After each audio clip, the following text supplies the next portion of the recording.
Welcome to everybody, including those people that argue with away messages. This it's September 24th.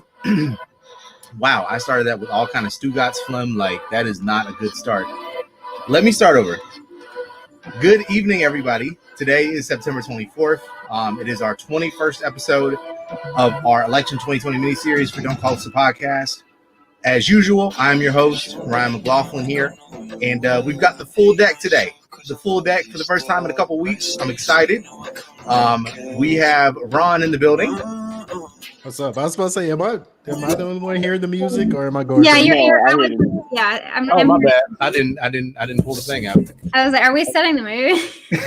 I was about to say we're going in a different direction now. I had it up, and I just had it while we were waiting. I didn't take it out. My bad. He's that one person on Zoom. Yeah, that's me. Big boomer energy, Brian. Big boomer energy. It is what it is. It is what it is. How you doing, Ron? I'm doing good. Thanks. Courtney, what's going on with you? What's been up? What you been doing? I'm drinking because I was off for 3 days, and I was telling everyone that I had 150 emails. And when my voicemail box filled up at noon on Monday. Oh, very nice. Wow. Isn't being a public worker great, Ron? It's amazing. I would not trade it for anything else in the world. Are we all technically public workers? Yeah, I think we all technically are. Are we all? It depends on what Brandon's classified as. I am. You can look up my. I'm technically not a public worker. I work for a private company, but we work publicly. We work for public entities. Gotcha. Okay. No, that counts. We'll let it go. How you doing though, Brandon? We haven't talked to you in a little bit. I'm great, man. Feeling good. Got my drink with Courtney, and we're 40 days away from the election, so I'm ready to get this thing over with. Aren't you? Isn't it just anxiety inducing? Oh, yeah, for sure. Yeah. Shout out to Josh Walls. Thanks for tuning in, man. We appreciate you. We've got we don't have a lot of topics on the docket, but we've got a lot to talk about because a lot has happened in the last week. It's if I'm sure everybody knows by now about the unfortunate passing of Justice Ruth Bader Ginsburg, which occurred on Saturday evening. Was it Saturday or was it Friday? It feels like it was months ago at this point. It was Friday, yeah. Okay. Friday evening. I'm sorry, I apologize. Friday evening, which was very sudden. We knew that she had not been doing well lately. We thought that, maybe she'd be able to get to the election itself, but she had as long as she could. She was a fighter till the very end. And we're thankful for everything that she did and for her service to the country. A true champion of equal rights and everything of that nature. Before we kind of dove into the consequences of her passing, did anybody want to kind of leave any remarks or words about her legacy? I guess because I'm the woman here. I will. I think a lot of people don't understand like what a champion for women's rights she was in many ways, not only just a champion in her field, because, there are more female lawyers now, but back in her time, it was, if you could see one of her graduating class photos, she's the only woman there. So just a lot of things that women take for granted. I think that, remember, we couldn't get credit cards. We couldn't have our own bank accounts, are here because of women like Ruth Bader Ginsburg. And I think a lot of people take that for granted. There may have been things a lot of people didn't agree with their decisions, but you can't take away from the impact and what she did for her whole career. Her whole legacy was just her fighting for equality for women in the workforce, with reproductive rights. So no matter how you felt, you just can't take that away, and what the sacrifices that she made. So, yeah, one thing that was interesting to me that I learned about her is that she actually argued a case regarding, I think it was Social Security benefits or something of that nature, where she was arguing on behalf of a widower who was not going to get any benefits because of the loss of his wife, because the way that the federal government was concerned, or the way the government was concerned, she was a woman, so she didn't have enough earnings or any earnings for him to really be able to withdraw from. So it's just really interesting, the things that you do know and the things that you learn. Once we lose legends, and she's certainly somebody who got their flowers while they were here. It's an unfortunate passing and it's an unfortunate sickness that she had to deal with. But nonetheless, as she would say, we can't stay and mourn forever. We have to continue the fight. And that kind of moves to our primary topic for today. Trump, McConnell, Republican senators have already gone back on their so stone-clad word of 2016, where they stated that in an election year, which when this happened was February and March of 2016, no less. But in an election year, the American people should decide who the next justice is going to be via the election. Several senators have already walked this back, including Lindsey Graham, who basically tried to hand wave it by saying that Democrats are trying to police how we govern or determine how we govern, whatever kind of snake oil sales pitch he wants to push there. But among others, Mitt Romney, who everybody was holding out to be the Republican savior and hero, also stated that he would vote on a nominee or would like to vote on a nominee. Chuck Grassley has remained silent. But two Republican senators, and Lisa Murkowski and I just drew a blank. Susan Collins. There we go. I couldn't remember if she actually goes spine this time.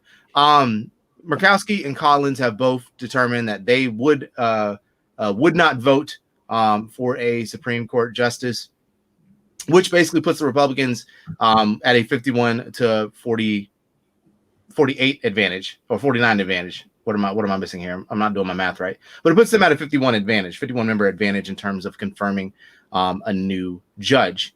Ron, Brandon, I'm going to start with you because this is definitely Brandon. I don't know.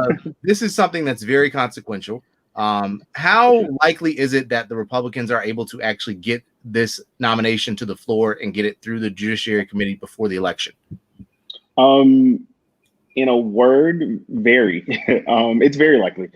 They have the votes. They, barring any major thing that comes up, if you go contact your senators or there are mass protests. I'm not giving you any ideas here, but they're very likely to get it through the Judiciary Committee and through the Senate before the election if they so desire, because they have the votes. So, well, what's the timeline? So can we talk about the timeline a little bit? We know it has to technically go through committee first before it comes to the floor. There are a number of Democrats in the committee, including Vice Presidential candidate Kamala Harris. I don't know if she can recuse or she has to recuse herself or anything of that nature. But what is the process there? How can Democrats obstruct that process? Can they delay it long enough to where it kind of slows things down? So I think that's beside the point, though, right? Because what we're missing is that there are 76 days between or in the lame duck session before the new Congress is installed on January 3rd. And so they have time, period. Whether they do it before the election or after the election, they have time. The only caveat I would add is that if they do it after the election and Donald Trump loses the election, it'll appear as a coup. And people won't stand for that. So you might, if they don't do it, which is why I think they're rushing it now, if they don't do it prior to the election and Donald Trump loses, and let's say the Senate changes hands, right? Then the American people will have spoken.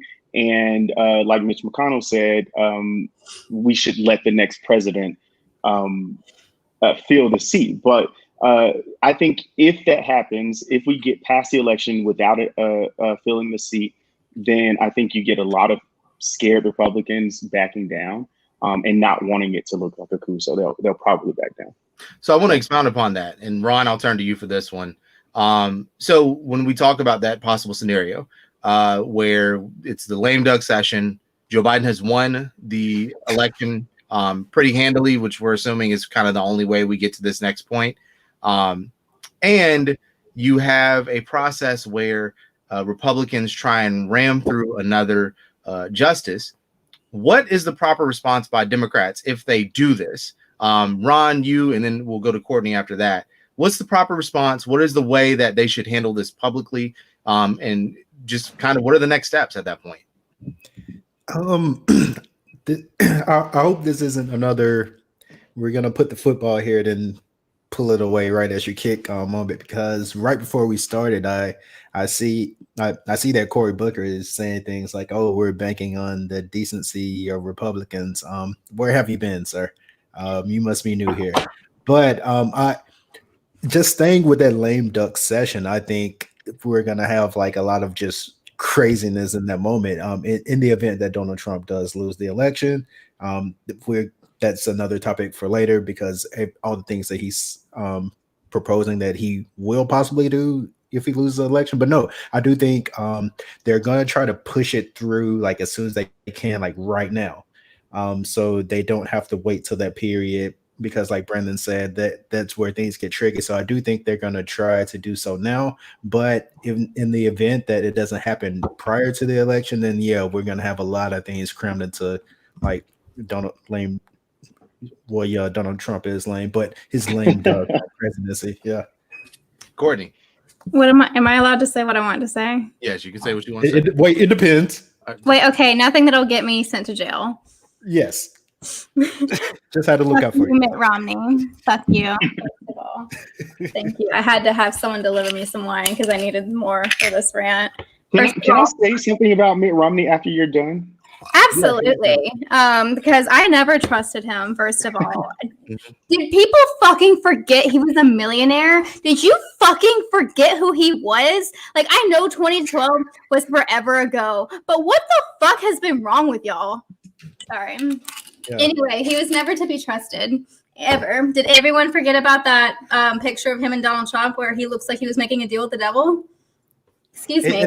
And that's been the theme of our show. Like, how many episodes have we been saying, like, okay, if Mitt Romney is real about this, he's going to show us something, or else just fuck off. Mm-hmm. But so y'all are going to hate me. Okay. All right, go ahead. Say go ahead. Go ahead. Okay. I'm terrified as a woman. A lot of people, I have a lot of feelings about people acting this isn't a big deal, because this isn't just going to be about our reproductive rights. I know a lot of people are thinking they're not going to go that far. If they have the power, they absolutely will. They've been gunning for this for a really long time. And I think people need to realize this is not just about Roe versus Wade. What is something else that Republicans really hate? Marriage equality. Absolutely. And I don't think they're going to like outright ban abortion. I think that people are misconstruing that. They're going to leave it to the states, which means most states, I would argue, no abortion access. And they'll probably make it illegal to go to other states. They're going to make it a little bit more realistic. I don't think it's going to be like, oh, outright abortion ban, because that would be very controversial. And I think it's going to be like slowly defunding things like parenthood. They're a lot more, Republicans are a lot smarter than people think they are. And it's going to be a lot more sinister than that. We're talking about marriage equality, the Affordable Care Act, despite Trump acting like he invented the wheel, and inventing, the wine is kicking in, inventing, you know what I'm talking about. They're going to take that away if everything's at risk. I think people forget about what life was like before the Affordable Care Act. I genuinely, like, of course it's not Medicare for all. Of course that's what we want. But as someone that has worked at a hospital, you have no idea how many lives the ACA has saved. Like, if you can't find yourself to care about people's marriage equality, if you can't find yourself to care about people's reproductive rights, you need to care about that, because regardless of what you think, that's going to affect you. If we've learned anything in this pandemic, that no one's job is safe, no one's healthcare is safe, and all of our healthcare is still tied to our jobs. And I think people need to understand how serious this is. And we'll probably get into this later, but I know people are very tired of you need to vote. But when it comes to senators and your local reps, this is why it's really important. This is why it's so important. And people forget that. People forget how Obama was absolutely outnumbered. And I think people really take a lot of this for granted. And I know you mentioned a coup. There's a lot of conversation about that happening in multiple ways. And I'm sure we'll get to that. But I think people too many times are like, well, it could never get to this. It can never get to this.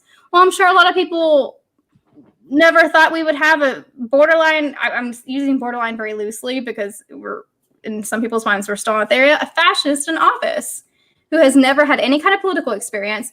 And it's mostly because of social media and dog whistles that aren't even dog whistles anymore. No, the dog whistles are gone. Like, I think they're bullhorns. Yeah, they're bullhorns. And I think people need to realize, and I hate to, like, people use this comparison a lot, but we're at the point where you can't really say, I don't understand how people could have let Nazi Germany happen, blah, blah.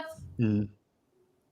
I mean, look around now. Like, I'm sure people in history then would have thought, I would do this back then. No, you wouldn't, because you're sitting now. All right, I'm going to stop. Brandon, go ahead, because I've got to rant. So y'all are going to hate me for this, but I think Mitt Romney made the right call, although I hate it. It absolutely sucks. I think he's doing the right thing. I think he's doing what he believes is right, and also what the Constitution requires. It's not it's not Mitt Romney who is the problem here. It's Mitch McConnell and his hypocrisy, right? Obama had a right to nominate and appoint Merrick Garland to the Supreme Court. Donald Trump has a right to appoint whomever he chooses to the Supreme Court, given RBG's vacancy. And however tough it is for me to say that, I think it's right. But I don't. The only reason I say he should not is because of what happened with. I agreed, but but the only reason I think he should not do it is because of what Mitch McConnell did to Obama. So I kind of want to jump in that angle a little bit and talk about the importance and context of this election.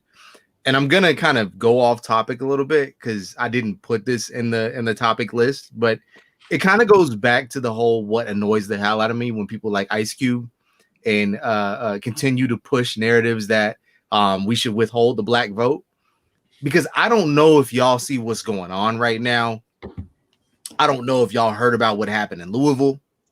I don't know if y'all saw what happened in Kenosha or Portland or any of these other cities, right? I don't know if y'all have seen this, where we have, in the way that pretty much has been done before, but now it's just overt, we have tools of the government, armed tools of the government, trying to quell freedom of speech and protest. We have tools of the government being used to literally stomp out any speech against them.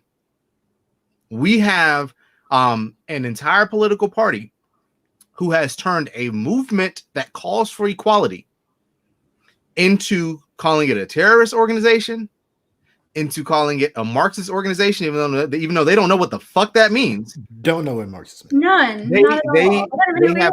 They have completely railroaded the conversation, which is what they always do. But I want people to keep something in mind.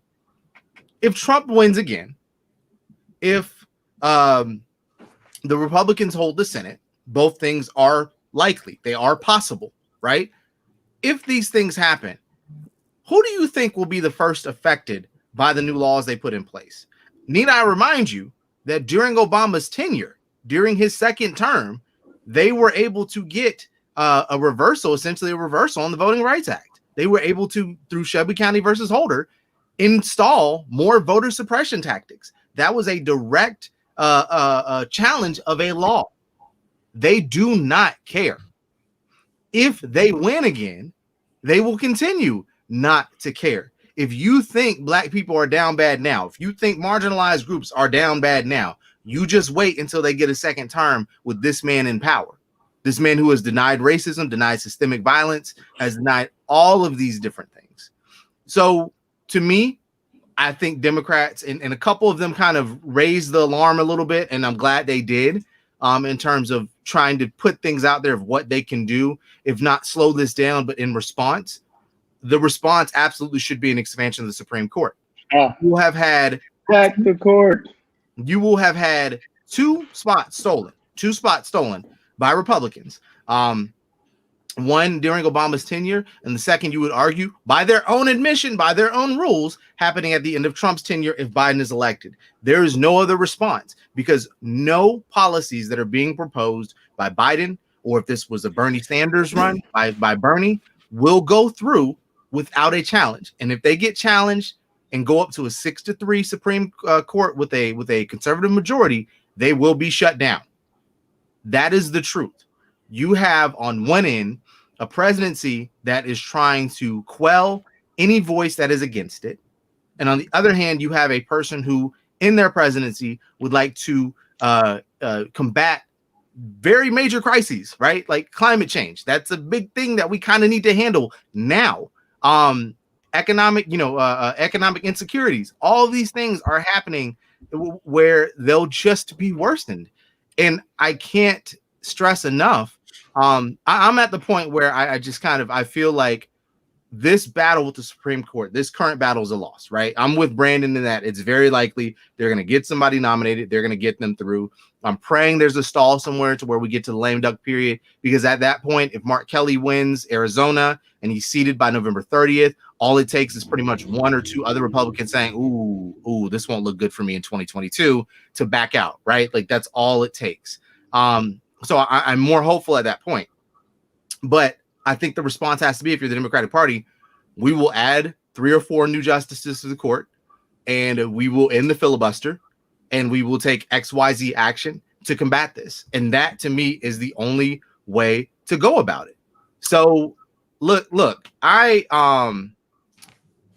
I don't really know what else to say to that. I don't know just kind of how else to fill that out. But I think that's an important part that people really need to pay attention to, is that this is not this is not something that we can hand wave, right? Like this is serious. And we're going to talk about his attempted coup here in a second and what he's trying to do, because he's obviously laying out the game plan. But this is dangerous. It's extremely dangerous. And people like Ice Cube are being very irresponsible. Can I say one thing? After court, I have a devil. I was like, I had to hit the first one. Okay. Yeah. No. I said after you. Yeah. I want to have a cautionary tale about people trusting celebrities. You should never trust a celebrity ever, because here's the thing: they are filthy rich, and when you're filthy rich, those interests come first. Mm-hmm. It doesn't matter, and I'm not just speaking towards black celebrities, also white celebrities as well. Doesn't matter where you came from. Most of the time, their interests are keeping themselves wealthy. And that's one thing I will say Donald Trump was right on when he called it out, was that most celebrities, probably they're like, oh, vote blue or whatever, probably don't vote blue. Because think about, they're not going to vote against their own self-interest with their wealth. Again, the only class that has solidarity is the upper class. It's the only class that has absolute solidarity. And they'll say again and again, and I kind of buy into what Ryan has been saying, that Ice Cube hasn't put any kind of plans.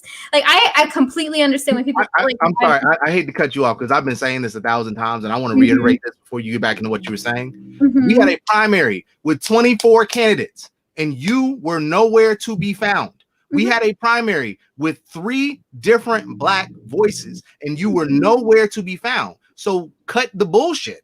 Save me, spare me the details. Don't give me this shit about withholding the black vote when you have been silent for 20 of the last 24 months. Like, and now you come out of nowhere with Hotep memes talking about let's withhold the black vote. Bro, what are you going to do? If this goes to a fascist regime, if this goes to something where he's targeting black people directly through Bill Barr and all this kind of stuff, he's doing levels of what they did to guys like Huey Newton and now names are escaping me. But if we go back and what they were doing to black revolutionaries during the civil rights movement and just before and after, you're going to be the first one on a plane to fuck up out of here. So that to me says that you ain't with us, bro. Like, you're not with us. So cut the bullshit. And that's just kind of, I'm sorry, that's my little rant about it, but go ahead, Courtney. I didn't mean to cut you. I mean, that's exactly what I was saying. So you kind of have to look where people's interests are. Like, if someone is silent on every other issues, and not just vocally silent, but silent with their wallet when they have all of that money in the middle of a pandemic, when there's been issues for years as well, you kind of have to question it. Like, you have to be, and I get, like, especially with like today's stand culture, you have to be so careful. You have to hold people you look up to accountable, because it's like what Ryan said. Why haven't you spoken up before? Why haven't you said this before? And I think people have to be very wary of that. Like with Kanye, it was very clear that the goal was to take away from Biden's campaign. That was the goal, and people are falling for it. And it's just, you have to be so careful, because I think people think that they're impervious to propaganda, and you're not. No one is impervious to propaganda. People think that a propaganda can't happen in America because that's how well the American propaganda has worked. It's been working for decades. You have to critically think. You have to critically think. You have to look past your own biases. You have to make yourself uncomfortable. You have to look at other sources, and you have to admit when you're wrong sometimes. Mhm. But we cannot trust celebrities. We cannot trust the wealthy at all on this. I'm sorry, I can't. I just want to put that up there. So that's the end of my rant, because I just still see people saying it. It's just you have to be careful about what voices you're listening to. Ron, go ahead. I know you had something you wanted to chip in with there. Yeah, shout out to my man Dave Fernandez, old college roommate. Thanks for watching. But 2 points. So when my man Beto O'Rourke was standing in a church, a black church, with his many hand gestures, he was laying out like, okay, this is how policing in America needs to work. We need to totally change how policing in America works and how it affects black people. Nothing but crickets then. So there were candidates who were speaking directly to black people. They did not make it past Castro. Yeah. Julian Castro. Yes. Who was like speaking towards minority rights in so many ways. And Julian Castro was like my guy. Not like my realistic choice, but I mean I would have voted for him. But second point, and this scares the crap out of me. I think to me, hacking the court sounds great, but I can kind of see that going the other way. I could kind of see Republicans being like, oh, this is really what you want? You want to pack the courts? Cool.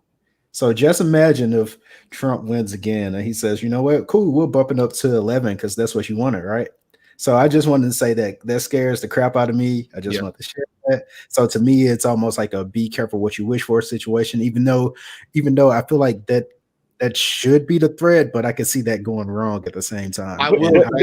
I will say to combat that, what do we have to lose at this point? Because if he wins again, we're screwed anyway. Right. You might as well go for broke.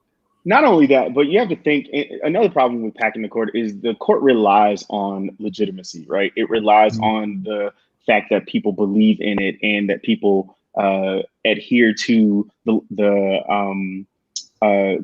rules that they set. So I mean, if you pack the court and the court loses legitimacy, then you have a problem on your hands. So I don't think packing the court is necessarily the best thing in the world, but I'm an advocate. So yeah, I feel like with everything there's a drawback, right? But I feel like there's a plan and a path for Democrats if Biden wins the presidency and we get the majority in the Senate. Number one, as mentioned before, is that you are going to add 3 or 4 more justices to the court. Number two is that you're going to eliminate the filibuster. I know it has its own potential consequences, but there are other things that you can do to continue to solidify your control. So the other thing that you can do is find another way to challenge Shelby County versus Holder. If there's a way that you can challenge that ruling, you work with the best lawyers to get that done. The other thing is you give DC the statehood that it wants, that it so desperately needs. And then if Puerto Rico is up and willing for it, you give them statehood too. The reason why I add those things, and Biden has advocated or has said that he would support DC statehood, and I'm sure that he also would support Puerto Rican statehood if the vote, if they gave the referendum that they wanted to do that. But at that point, you now have 104 senators, right? So now Republicans need 53 seats, 53 senators in order to maintain control or in order to get control at any point in time. That becomes a little bit harder when you also have control of the court. And then when you also are doing things like my brain just malfunctioned there. I'm sorry. But also when you're doing things like ending the filibuster to be able to kind of put in more rules and regulations that prevent them from kind of hijacking the system the way that they have in the past. So it's not surefire, right? Like it's not foolproof. There are ways that they can circumvent that, but there's a lot of things that Democrats can do in the next 4 years to ensure that more voices are being heard. I don't think this is the presidency that would eliminate the electoral college, but we can at least start making that argument, right? Like we can at least start making that consideration because land doesn't fucking vote. No matter how many of you weird random white people want to pop up in my mentions and talk about how it keeps mob rule in check. Newsflash, Wyoming has 1% of the population of California. you don't fucking matter. I'm sorry. Like, what? I take it back. I take it back. You do matter, but you don't matter more than somebody who lives in Los Angeles just because you live in a red state. The way the Electoral College is set up right now, I'm sorry for this rant, I apologize, but the way it's set up right now is if you are blue in a red state or red in a blue state, your vote does not matter on the presidential level. So why would you bother filling out a presidential ticket? If you abolish that, Republicans know this, their chances at winning the presidency goes way down without them compromising, right? Without them having to change their platform. So that is sort of the whole spiel here. If you can organize at least most of those things with the exception of abolishing the Electoral College, then you ensure that this minority mob rule that we currently have with Republicans, it doesn't continue, or at least the opportunity for it to happen is diminished. All right, one last quick thing. Go ahead. When there's fascists and white supremacists, we have to go low too. I'm sorry. I'm pretty sure with fascists, there's no high road. They don't care because they don't. They're fascists and they're white supremacists. There's no high road. They don't care. They don't care. And also, again, like you have to go. Like I think it was Wisconsin. Where was it? Wisconsin? I know it was somewhere in the Midwest where a Democratic governor won, and they basically like rushed to strip powers from the governor. Like you can't play fair with them. Look what they did in Wisconsin. That's what I tell people. Look what happened. They tried it with North Carolina too. They tried it with North Carolina. And Virginia tried to get Cool Man out of here. Shout out to Cool Man. But here's the thing: you can't play fair at this point. Like until we can really seriously reform things, you can't play fair. Grow a spine, and like I know there's people maybe they're like centrist. Grow up. If you identify, grow up. I'm sorry. If you identify as a centrist, you're not special. It doesn't make you intelligent. I'm sorry. I'm so tired. Centrists are like Neapolitan ice cream. Like you are, but somehow even more bland. Like I'm sorry. It's just because like just admit that you don't like conflict and you still want to be liked. That's it. That's all it is. It's nothing to do with intellect. I'm tired of the memes, but you have to play. You got to get down low because they're going to continue to get lower and lower and lower. And you playing the high road is going to make everyone suffer because they're bringing us down low with them. We're in hell, but the Democrats are like la la la moral high road. Where does it take in your constituents? To hell. I agree. You don't play nice with fascism. No, I agree. Because so many people are like, well, if I was in World War II, I would have done this. I'm like, shut up. No, you wouldn't have.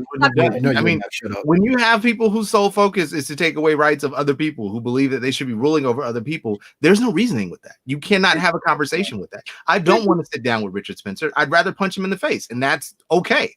That's not what we need to be doing. We don't need to be sitting up here and saying, okay, well, maybe if we stick to the rules, they will too, because they've shown us over the last 12 years at least that they won't do that. And so we're all in agreement here that the way to get this done is to threaten, even though it wouldn't have done anything.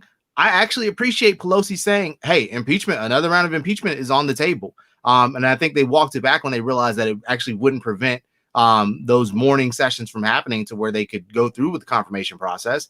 But I appreciate them thinking like, okay, what are the tools that we can use here to obstruct and obstruct and obstruct? Because now is the time to obstruct. Like a lot of people. I would say don't count Nancy Pelosi out in this. She like she said, she has a few arrows in her quiver. I believe her. She's a master strategist.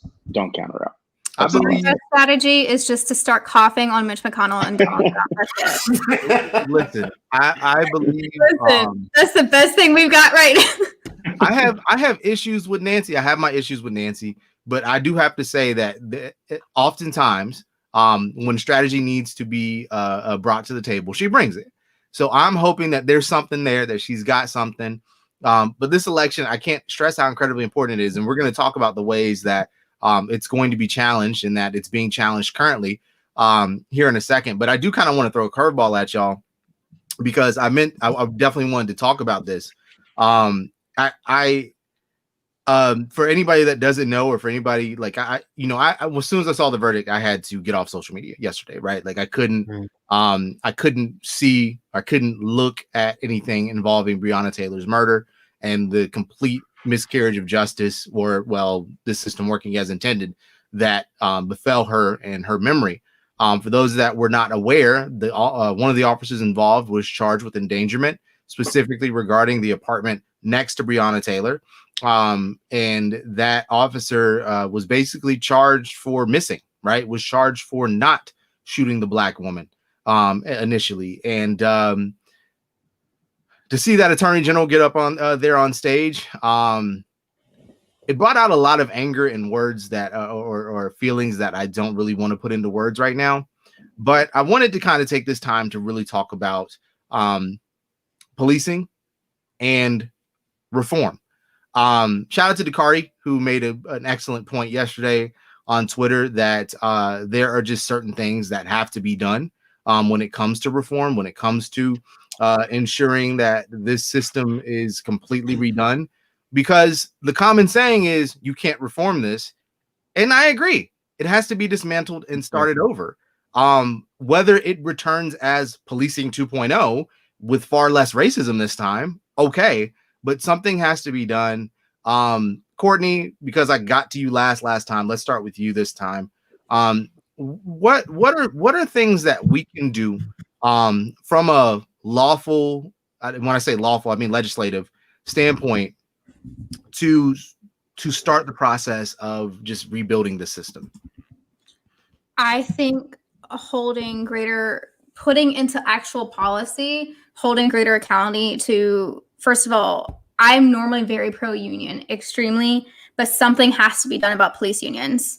That, I think, is the biggest thing, because a police officer can be like fired, but because of their union, placed in another county somewhere. And as someone that is a county-based level worker, it's kind of infuriating how much they are given, how much leeway they're given. I think if they, again, it just needs to be completely dismantled and rebuilt from the ground up. As a social worker, and I understand, and I completely get a lot of people's reservations about social workers being in those positions. I'm all for most calls, social workers being sent. I don't know if a lot of people heard about what the 13-year-old autistic boy that was shot up by a police officer. People are mocking social workers.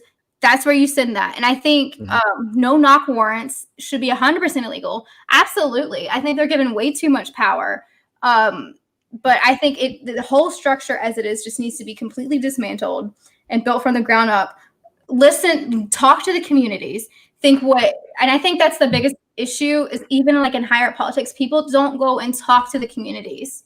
And what to you would effective policing look like? I think one of the biggest things is make it required, because they do this for city councilmen, make it required that a police officer lives and is from they have to have an address in that community. The fact that a police officer, I know this for a fact, a Birmingham police officer can live an hour or 2 hours away from Birmingham is heinous. How are you supposed to police a community you don't even know? And first of all, I think they should have different I don't know. Like I said, I don't do law. I just think the fact that you practice law, but it's basically equivalent to less than an associate's degree. Well, and then we've had stories, right, of police departments not hiring people with IQs that they consider too high, right? That they consider too smart for the job. I think it's a system-wide issue. I'll save my rant. I talked enough last time. Yeah. Brandon, I'll let you kind of take it from there. Yeah. So one of the things I've always been a proponent of is citizen review boards. Right. And I think it, like Courtney is saying, it forces the cops to get to know the people in their community. It forces them to be accountable to the people in their community. And when something happens, the community can decide on the true measure of justice for that officer. And only then will you see a dismantling of a system that looks out for itself and covers up when they know they're wrong, right? So I think bringing it back, I always am an advocate of bringing it back to the people, bringing power back to the people all the time. And I think citizen review boards do that. So I think that would do a lot. Ron? All right, clear the lane, because like police reform has been like my jam all my life. It's been like the one soapbox I have stood firmly on since like I was a teen. So I'm gonna toss out some things that I think are wrong. First of all, policing as a moneymaker should not be a thing. Civil forfeiture, throw that out the window. Because as I explained before, if I am pulled over and I have 500 in cash on me, no questions asked, that money can be seized, and then the property has to be proven to not be suspected of like drug money. The property, like I can't prove that this is that this isn't drug money. The property has to be proven to not be drug money. And I said that correctly, but it sounds stupid, right? It sounds pretty stupid, right? So just listen to that. Hey, Misha. Yeah. Oh, you know Misha too? That's one of my best friends. Oh, okay. Yeah. Okay. Yeah, we grew up together.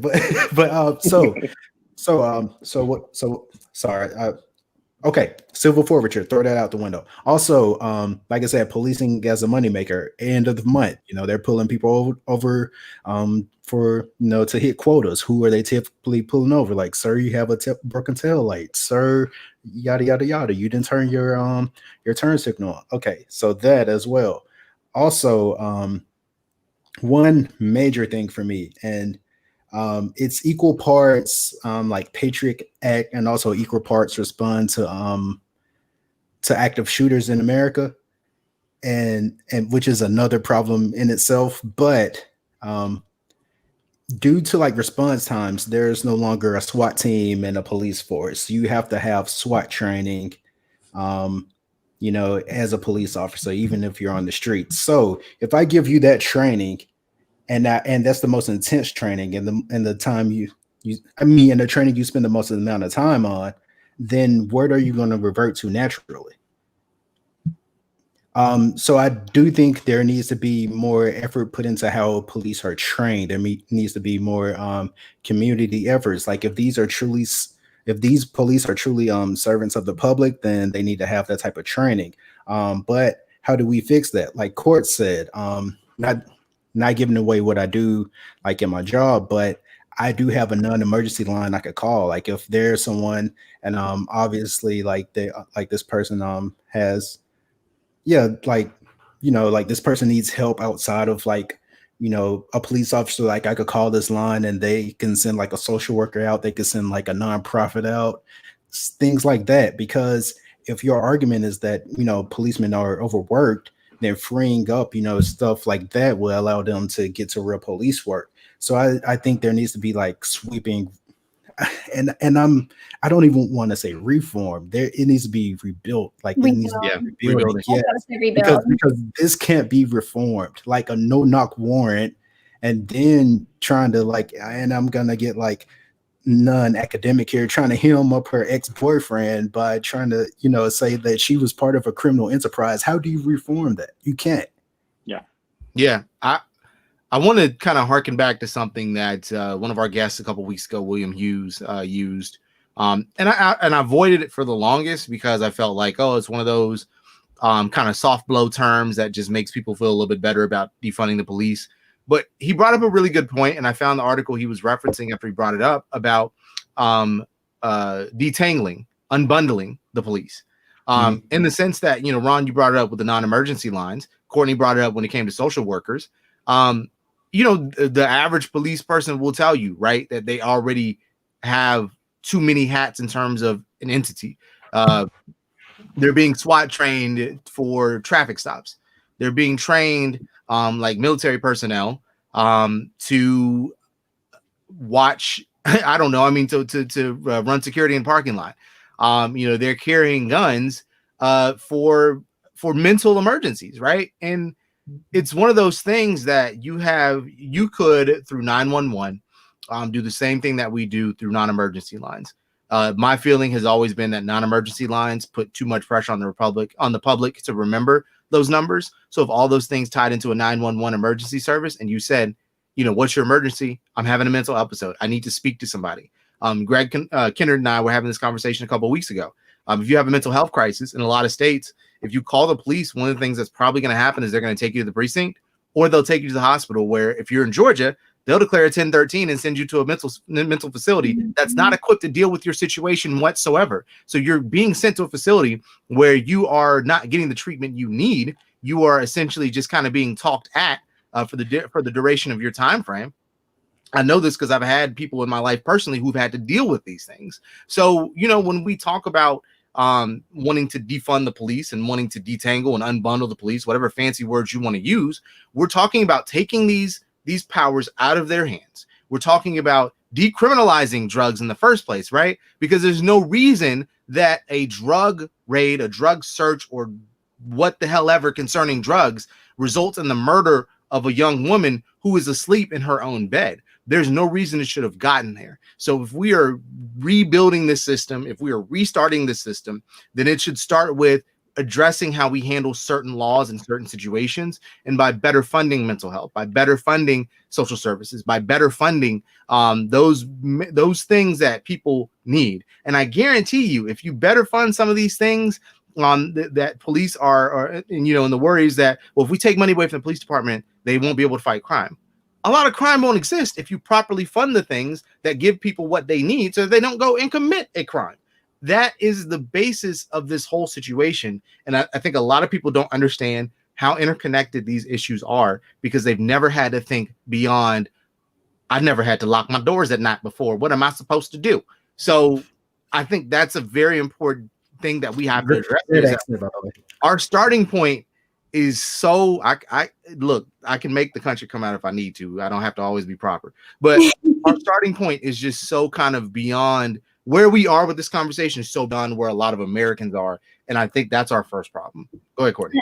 Okay, I have two things. One that has always bothered me, always as a social worker, the amount of education we have to go through. Think about this. A lot of people don't know this. Social workers, we have to be licensed, right? We have to have years of study from an accredited institution. Accredited. They have to fight and they have to renew that accreditation regularly. When we get our license, we have to be under another experienced social worker for 2 years continuously. And if we go to another workplace, it resets. We have to do that. And not only that, we have to do what's called CEUs, continuing education credit. We have to go out of our way to go and learn what's new in our field, any kind of education that's changing. The DSM, we have to go to community events to keep our license. Nurses have to do CEUs. They have to keep their license. Doctors, they have to keep and uphold their license. All of our information is public. If we have done anything that's a demerit to our license, it is public information. Why don't police officers have the same thing? Why don't police, and maybe in some states, but again, to me, if it's some states, it's invalid. It needs to be everywhere. It needs to be universal. That, like, think about it. And the reason why is, like, we have to have license because we greatly affect people's lives. Nurses have to have licenses because it's life or death. Doctors have to have licenses because it's life or death. So why is it not the same with police? Across the board. I don't care if it happens just in your area. It doesn't happen in mine. Therefore, it's not valid to me. Think about that. So, sorry. I apologize. Go ahead. You're fine. You're fine. I just want a second thing because y'all know how much I love analogies, right? Because a lot of people who look like me have a hard time understanding the reform thing. Think about this. You live in a building and you find out that it has asbestos. Would you rather they upholster rooms and just, kind of make them look nice? Or would you rather them to completely demolish the building that has asbestos and rebuild it? Think about the police system like that. Reupholstering and adding some fancy paint. The asbestos is still there. The asbestos is going to be there until you demolish that building and rebuild it. Think about it like that. Would you want to live in an apartment building that has asbestos and your leasing office comes up in here? It's like, well, we repainted. We gave you some carpet because we know the carpet was rough. And we fixed the piping too because you had piping issues. But you still have asbestos. Think about it like that. Because I know some people, again, you have to admit you have privilege. And even if you've had rough runs to police, it's still not going to be the same if you're a person of color, especially Black. Try to think about it like that. Would you want to live in a building that has asbestos? and they're like, oh, we just we redid a couple things, or is like, we need a whole new building. That's the policing system. We can't just add a couple things, make it look nice. We have to demolish the building and completely rebuild it from new. Sorry. I think that's well said. No, I think that's perfect. I thank you for that rant. So we will, on that note, kind of keep it moving.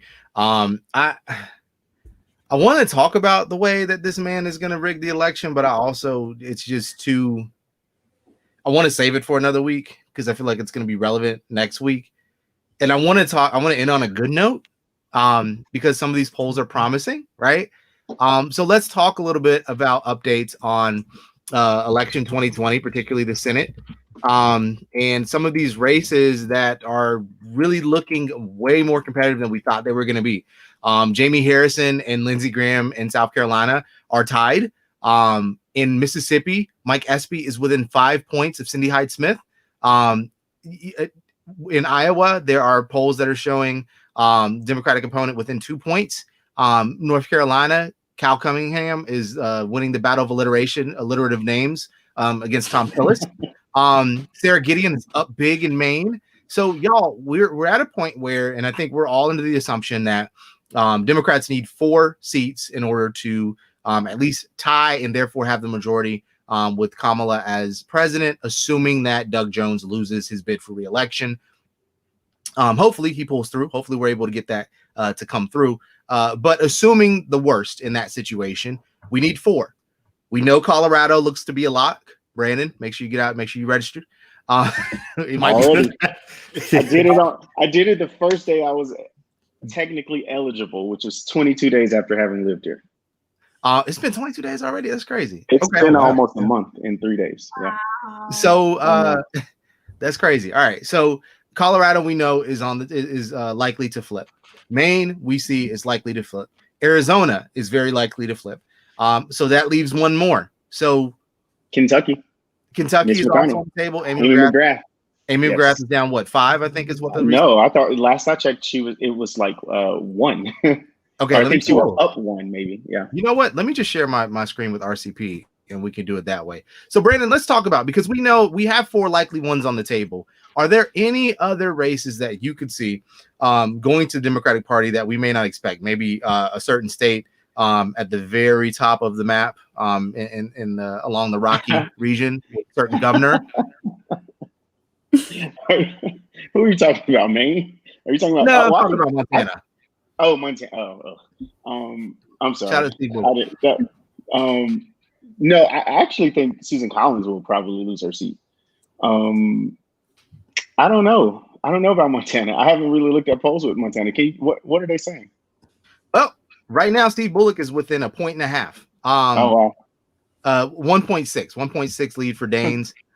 Montana, people don't really realize this about Montana, but it's somewhat of a purple state in terms of they routinely elect Democratic governors, and they've elected Democrat senates in the past, or senators in the past. So this is definitely a race that's on the table. I think it should be something that people note or that people realize here, because that could be the difference between a 50-50 split with a Biden presidency or an outright majority, if Steve Bullock is elected. A couple other ones to point at here. Let's pull up Kentucky while we're at it. In terms of McConnell versus McGrath. Latest data is showing that's McConnell by 12. That's Quinnipiac, though.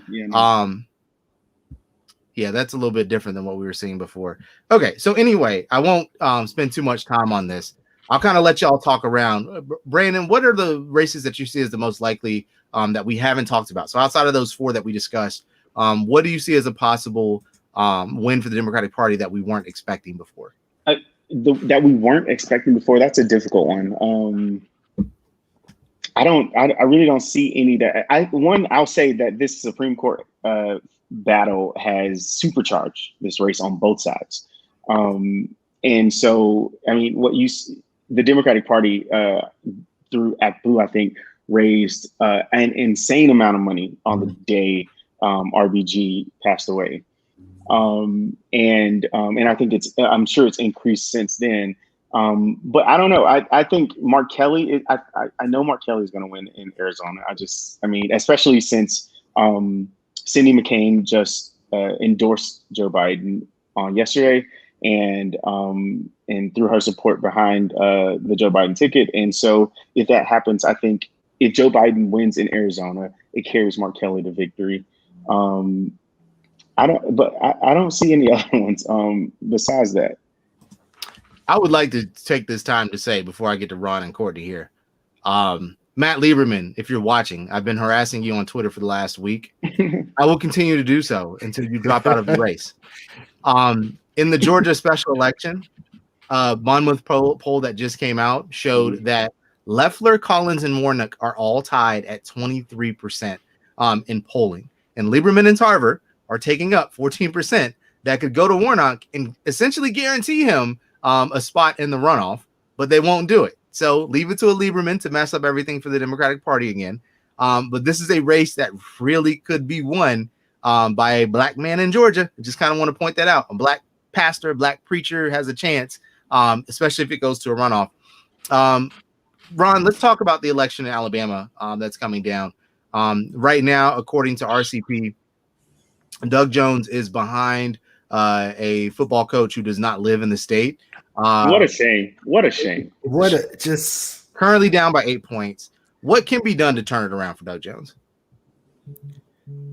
Okay, see, people don't really remember that he was a long shot the first time around. What got him across the line is the fourth quarter push. Like, there was a real, like, just magnificent grassroots effort in the fourth quarter. I was starting to see more voting restoration clinics. I was starting to see more people getting registered, and that got him across the line.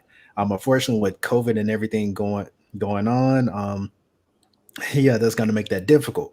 But I still have my trust in, and I don't know why I'm saying this, but I still have my trust in Alabama that there are some people who just can't bring themselves to vote for Tommy Tuberville. I hope I'm right.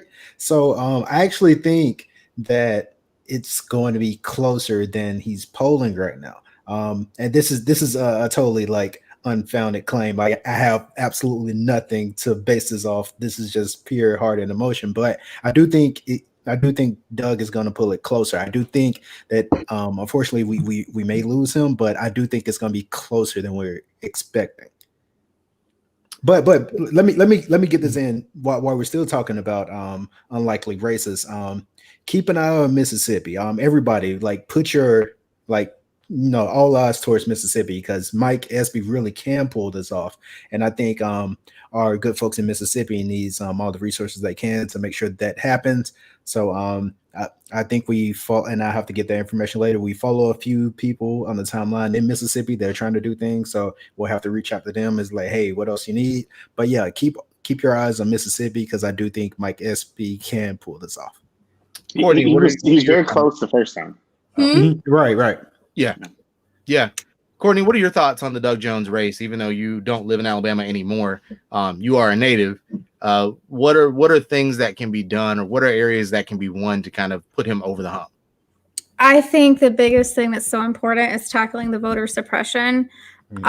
Because what won Doug Jones is the black vote, and what won Doug Jones is the black belt. And that is one of the most oppressed areas in this country. A lot of people don't even know about. I think it's going to be very hard with COVID. I'm very worried about the amount of, I think they're multiplying voter suppression. They're using this to just amplify voter suppression. I think if you are able and you are comfortable to help people vote, please do so. I think that is Republicans will always lose when there's more numbers. And I think that's the biggest thing. If you're an Alabama fan, listen, I know it's hard to vote for a Democrat. Don't vote at all. Remember those times when you had a drinking problem or you were depressed because the Shula years? Remember the Shula years? Remember who caused that? I am old enough to remember Hunk if you sack Brody. Remember that. Remember that depression? Tommy Tuberville was the perpetrator of that depression. He caused that pain for you. Remember when you were made fun of for being an Alabama fan? That was Tommy Tuberville. And remember, when he talks about lazy people, Tommy Tuberville got made really miserable. nothing. He's an idiot. So listen, I understand. The only reason you didn't vote was because Roy Moore is a pedophile, and that's bad. But how about this? Don't vote at all. I would also like to remind people that Tommy Tuberville does not have a platform. No. His entire platform is whatever Daddy Trump wants. And think about this. Who is against that? Someone that was a lawyer, a prosecutor. I guess the man. Don't use that. Don't use that because that'll cause them to vote for Tuberville. I was gonna say one other thing too, about our friends that are maybe like the third party or the second Democrat, and you have like 15-14%. Let go of your pride. Let go of your pride. Our issues are way bigger than that right now, and even if you're someone voting for that 20%, it's not gonna. Listen, I was a Bernie supporter too, and I feel like it's the same attitude. You got to get to a point where you have to look at the greater picture. Mm-hmm. Yes, there's a candidate that falls greater in line, but here's the thing: none of that matters when there's a fascist and there's people supporting the fascist. Who will ensure that the things that you want as a Bernie supporter or as a Liz Stan account will not happen for decades? Exactly, and I'm begging people to look at the bigger picture. Again, it's your privilege. If you cannot see what's at stake, it's your privilege. It's your privilege. You have got. I get it. If this were normal, if we were like normal, I would get it. You would, but we're not normal right now. We're not normal right now. That's the thing. Like I get it. You should be able to vote, and it should be more aligned. But here's the thing: like that's not our focus right now. People could die. People will die, and I think that's what people need to have died. People have died, and I think that's what. Like it's not about you. It's not just about you, and I think people need to think about that. And if you're running and you're in that situation, I'm sorry, you're not going to win. And I get what you're representing. I get it. I really do. But it's your pride. There's next time. You can try it next time. But it makes you look worse if the Republican wins because of you. Here's what you can do. These are my final thoughts, and then we can wrap up. I know I've been on so many rants. I'm sorry. No, you're fine. Here's what you can do. If you're a Bernie supporter who doesn't like the fact that Biden won the nomination, which, quick aside, Biden won the nomination primarily because of the black vote. When you dismiss that and put that as some kind of mysterious DNC rigging, you are undercutting and overlooking a major portion of the party that you should really go and ask yourself, why can't we get that part of the vote? But anyway, aside from that, number two, if we get a Biden presidency, guess what we can possibly do in the future? We can then be able to work with our state legislatures to ensure that we adopt a policy like Maine, where we have instant runoff. We have an instant runoff, ranked choice voting situation. I love ranked choice voting. I do. Maine has it. Hey guys, look at that state up there where they based an entire show about murder. It has a whole system, a wonderful system where you can choose the order of the candidates that you like, and then guess what? If your number one candidate doesn't come in first, your number two candidate will get a vote. Hey, Jonathan, that's my friend who's from Canada, by the way. I just want people to understand that you cannot get the nice things that you want until you clean up your mess, right? I tell this to my 4-year-old. We cannot have nice things if the living room is a mess.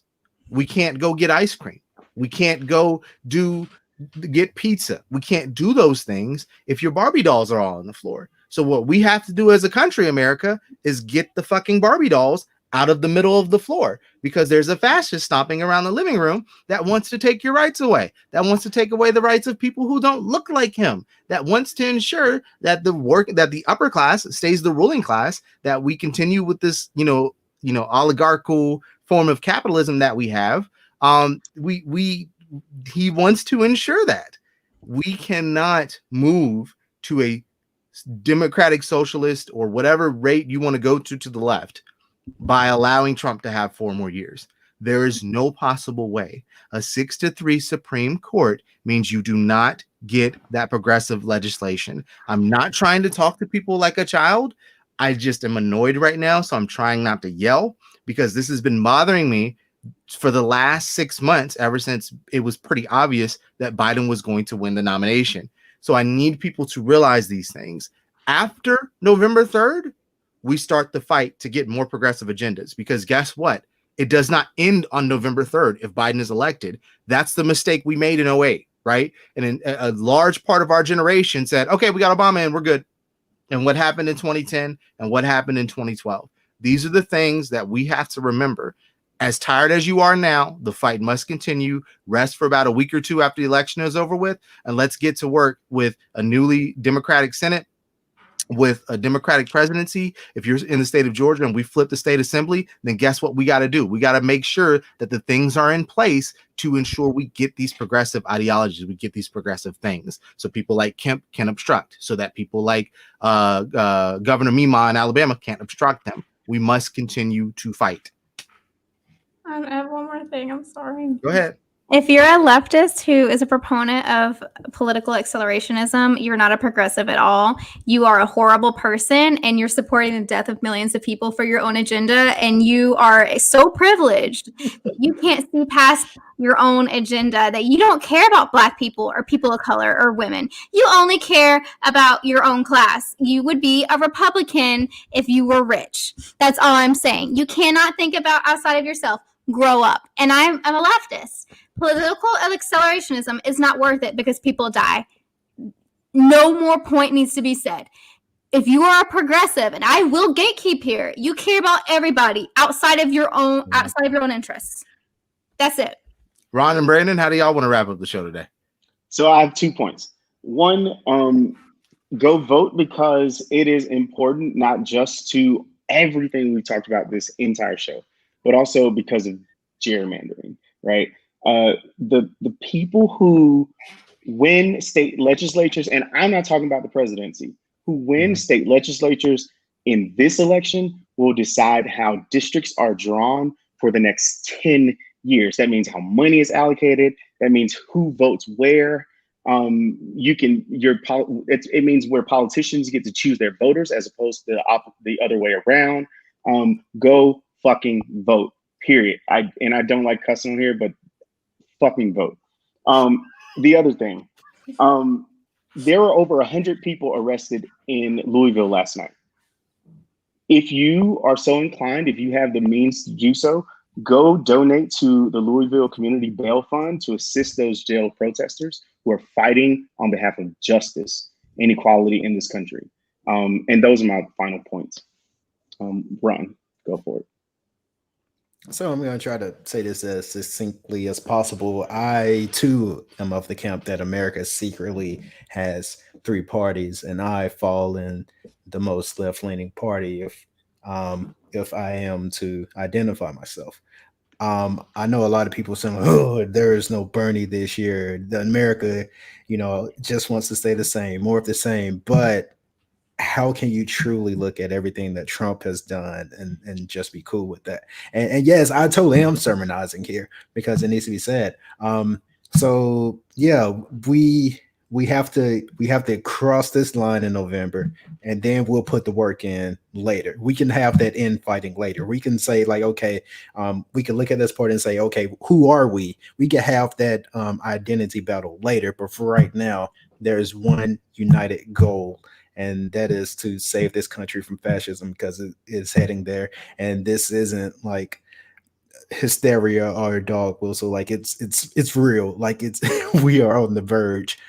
So for better or worse, what happens in November is going to shape this country for decades, centuries, even if we even live that long. Maybe the sun will burn us out, who knows? But just make sure you do everything you can to ensure that this country is good for years to come. And that's all I got. Before I push where you can find us, I'll say one thing. The Republican Party has dug a grave. Their intent next month or in a month and a half is to push us in. We must push them in. This election can be the end of that party as we know it, if we take the proper steps now and afterward to ensure that what they just did, they can't get away with and do again. It is very important that we win this election, that we win it handily, which we'll talk about next week, and that there is no question about Biden's victory. That must be done. And then on November 4th, we can rest. And on November 5th, we'll get to work again.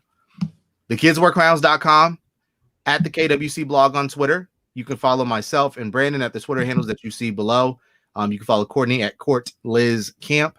You can follow Ron at the KWC blog account because he won't end his hiatus and create another account. So Never. you can critique movies anonymously with Lee. Shout out to Lee.